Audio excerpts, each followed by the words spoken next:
The 15th day of November 2022. The government of the day, unfortunately, has rendered over 300 young Nigerians jobless by their actions. They came into the restaurant to Okonkwo on Lingu Crescent, Papis Metro, Wusetu.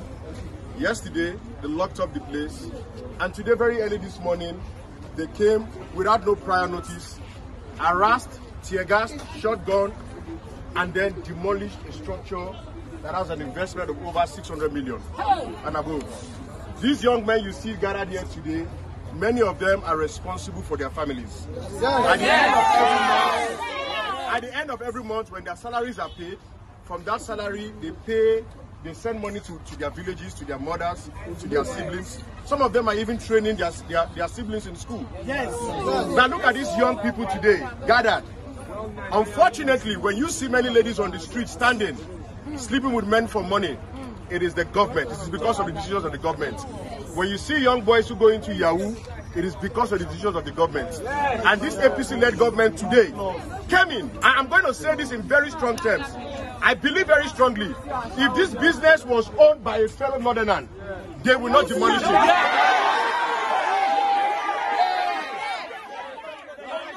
They would demolish it.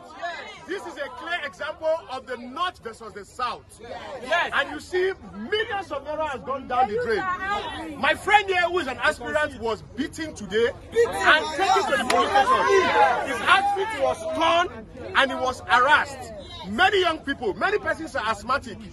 Tear gas into my eyes. I challenged the directors today, and I told them to their faces that if this business was owned by a Northerner, now tell me, young Nigerians, tell me, the government of the day, where do you expect these over 300 people to go to today?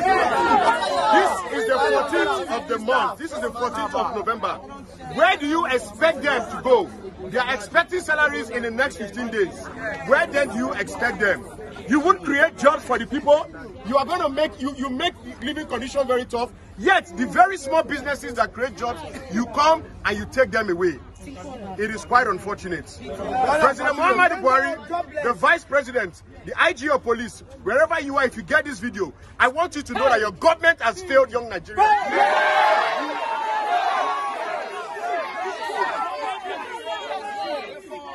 Many young people will go to bed hungry today because of you. Unfortunately, we say, shame to your government.